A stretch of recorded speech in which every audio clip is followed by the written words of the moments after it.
Greetings and salutations, welcome back to the channel and welcome back to a much needed basis picks. Now it's been a couple weeks since I've done this, so yeah, I felt like it was necessary, especially with what we've got going on this week. Some very good cards and very interesting cards, especially one for the London scene. So I'm gonna get into all of that, but as always, please like and subscribe. Click the notifications just so you get the alerts when these videos drop, so I don't have to keep putting them out on the tweets and all that other stuff. But no, I appreciate everyone that is watching, everyone that's commenting, and yeah, even if you're only watching like a minute or you're watching the whole thing, all love. So without further ado, let me get into it because I've got some other things I need to do later on. So I think I might as well just start with the boxer card. Now there's virtually no 50-50s on this card from what I've seen, so there's only one fight in which I think it makes sense for me to talk about and give a prediction on, because all the undercard fights, especially now that Dan Aziz's main opponent has pulled out, I don't really think they're going to be they might be competitive, but they're almost like foregone conclusions at this point. So what I will say, obviously, big up to Dan Aziz. I'm looking forward to him doing his thing. Caroline Dubois, I'm looking forward to her doing her thing as well, and I'm going to be interested to watch the debut of Shannon Ryan, and I want to see all three of them do well, make good performance, have good performances, sorry, make the most of this opportunity that they're going to get on the big platform, and yeah, keep that moving. But I'm gonna break this one down talking about Richard Riakporhe and Deion Jumah. The only fight that I believe is going to be a 50-50, or a fight that is going to be hugely competitive. Now, when I look at this fight, the first thing that sort of I thought to myself is that Deion Jumah has been wildly inactive since like 2019, I think. And even before that, he wasn't the most active person. Now, prior to that, he was very avoided. That's something that's not really been disputed by anyone within the game. But he's been very injury prone. Not only has he been very injury prone, he's had 4 eye surgeries. I think it was on his left eye. Now, we don't know how the vision looks, we don't know how strong the eye is. Can it hold up to the kind of power that someone like Riakporhe can dish out? But then also you look on the other side and you say Riakporhe's had the better competition thus far, but Riakporhe isn't the boxer that Jumah is. Not only that, he's also been highly inactive over the last few years. He's had a couple fights back since signing with Boxer back in October, but prior to that he was out of the ring for like a good 2+ years with, I think, a nerve injury in his hand as well. So their trajectories and their times out of the ring actually ain't too dissimilar from each other at the moment, although Richard has had more rounds in the bank to work off than Deion has currently. But I feel this fight comes down to style, it comes down to skill, and it comes down to level. Now again, Riakporhe's been boxing at the higher level, but everyone who's seen Jumah knows that he's of the higher level when it comes to boxing and technical prowess. Plus he's a southpaw, which to a regular boxer is kryptonite. Most of them hate fighting southpaws. How do I see this fight breaking down? Well, personally, one thing about Richard Riakporhe from his previous days up till now is he's always been a very nervous fighter.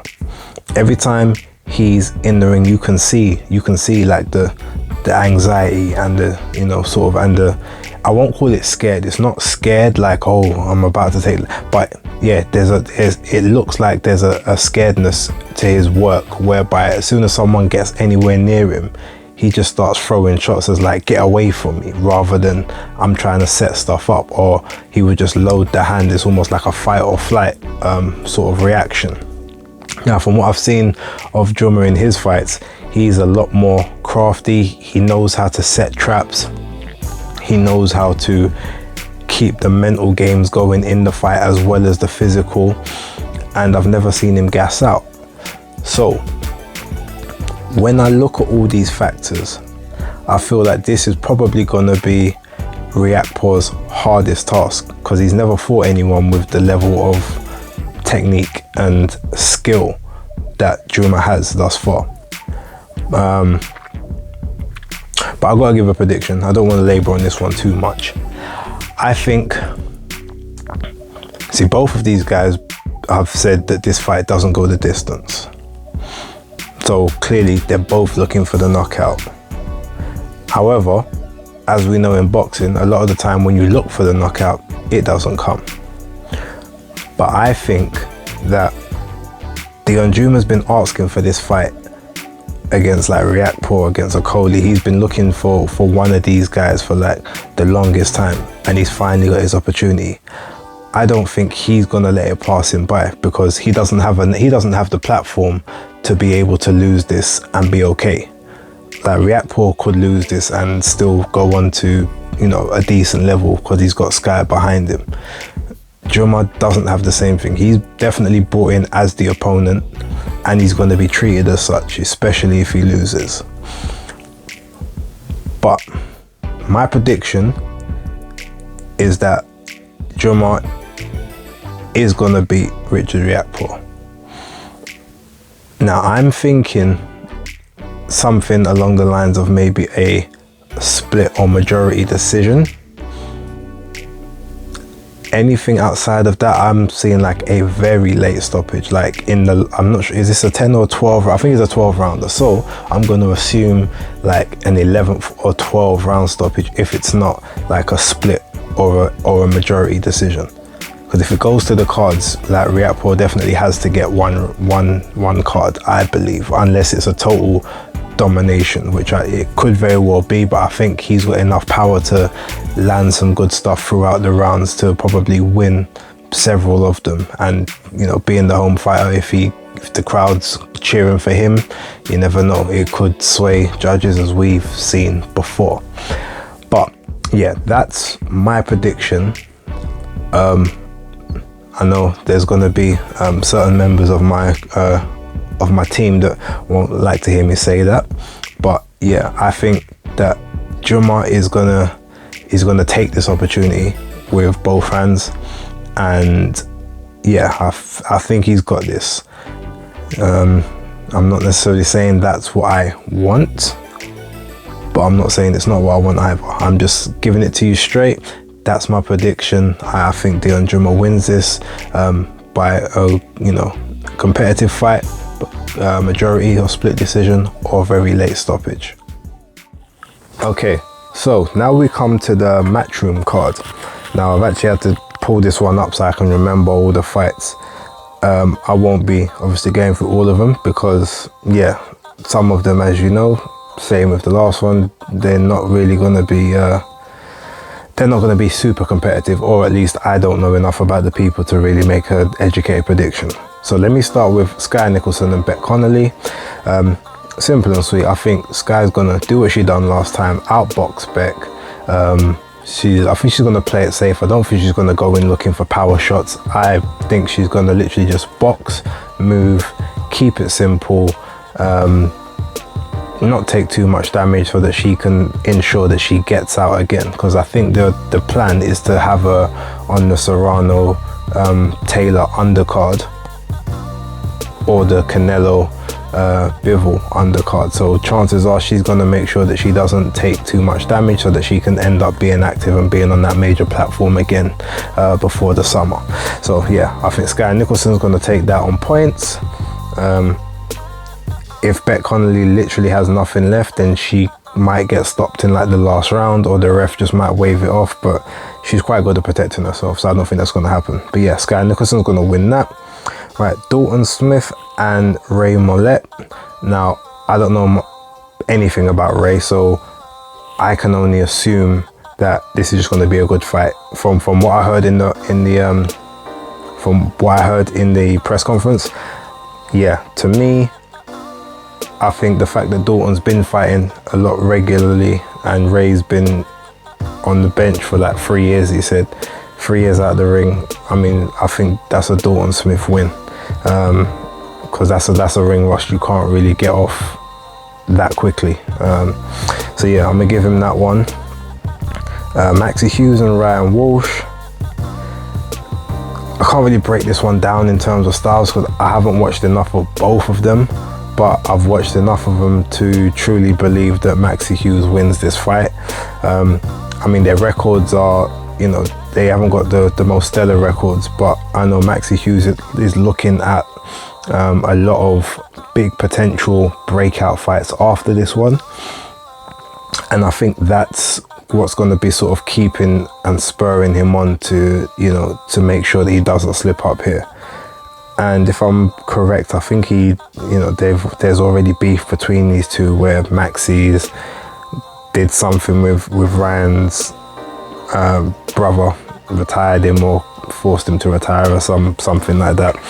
So that needle will be in there for Ryan Walsh, but yeah, I'm gonna give this one to Maxie Hughes personally. I don't know how it happens, I just think he wins. Okay, so now to the co-main for this card, which is Maria Cecilia Roman versus Ebanie Bridges. Right, so interesting. Ebanie Bridges adopts this quote-unquote Mexican style. She likes to sort of come forward, pressure people, pendulum motion with the sort of the upper frame, get on the inside, like using her gloves to parry shots, you know, catching, slipping, body blows, and a lot of hooks. She doesn't employ a lot of straight shots, but it's a lot more hooks. Now, Maria Cecilia Roman's also quite an aggressive opponent.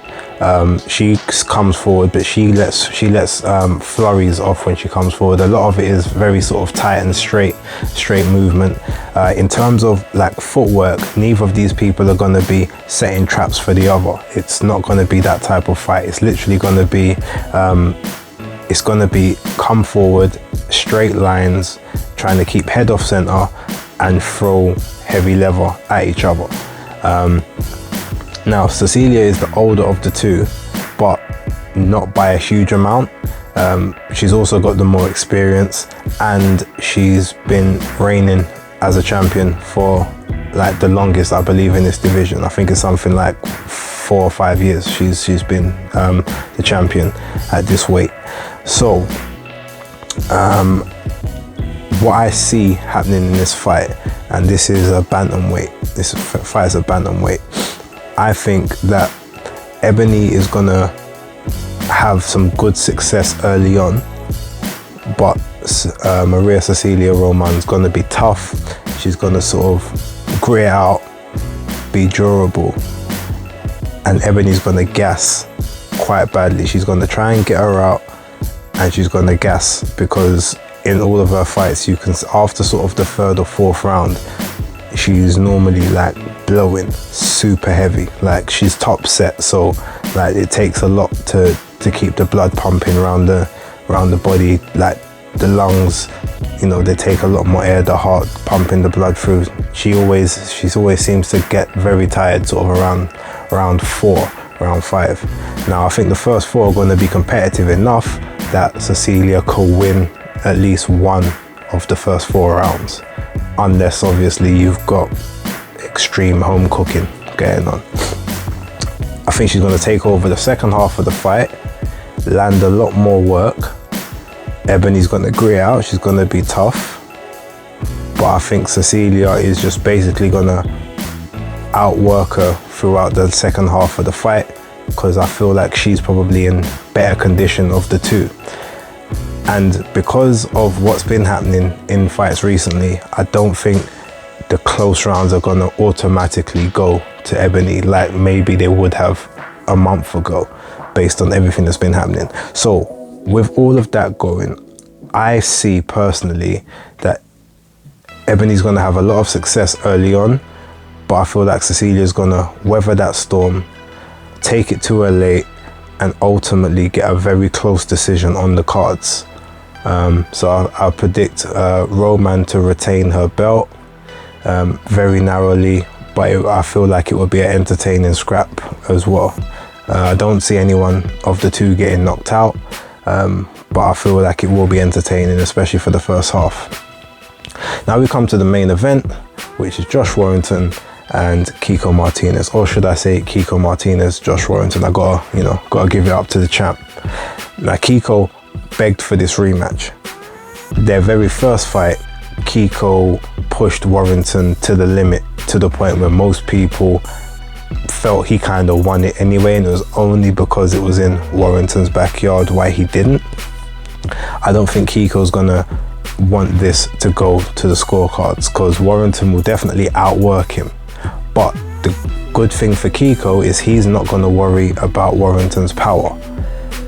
As we know, he's had, 30 fights and only 7 knockouts in those 30. So while you're not gonna like underestimate the punch, like Kiko's faced that punch before, he wanted this fight, so he's not worried about what's coming back. I feel like he's more invigorated now than he has been. He's also fought at much higher weights than Warrington has previously, and he's taken shots from them, and he's still, stayed compact and managed to grit that out and, stay on his feet and take bigger shots. So he's not going to worry about the power. He's a shorter guy, not by a huge amount, but he's shorter just enough that he can make that work for him. And as we've seen, he's developed himself quite a nasty right hook, a right overhand as well. So I personally feel like Warrington is going to try and box this fight early, but something's going to happen and he's going to try and go toe to toe with Kiko sort of mid to late rounds. So the first 3-4 rounds, I feel like he's going to just outwork him, try and hit a move and stay away, and Kiko's going to try and stalk him. He's probably going to try and go to the body a little bit. He's going to sort of swing some wild shots and probably either miss or hit some gloves, but I reckon Warrington will feel them. He's going to get a rush from the crowd at some point. He's going to try to go to war with Kiko. That's going to give Kiko the best opportunities within the fight, and I can see Warrington getting dropped at least once by the time the 10th round comes around, and then potentially I can see man getting dropped again. And ultimately, I'm going to go with a Kiko Martinez stoppage win. Whether that's a TKO, a knockout, ref stoppage, corner stoppage. I think that by the 11th round, I can see Warrington basically, his armor's already been dented by Mauricio Lara. I think that Kiko Martinez is going to take him out and, in his mind, right the wrong that happened to him back, 5 years ago, when the last time they fought. So that's my prediction. Kiko Martinez to win by KO late. Cecilia Roman to beat Ebanie Bridges on points. Skye Nicolson to win via decision. Probably Maxi Hughes and Dalton Smith to win as well. I'm not sure on the style of them. And then obviously Deion Jumah to beat Richard Riakporhe via split or majority decision or very late stoppage. One of those 3. Right, but that's it for now. I'm going to upload this. I'm going to go give Craig Spider Richards a call. Need to chop it up with him real quick. But for right now, thank you everyone for watching, and let's see how much I get right. Leave your comments and leave your picks in the comments, and yeah, let's all be right or be wrong together. We can chop it up. But for now, basis picks locked.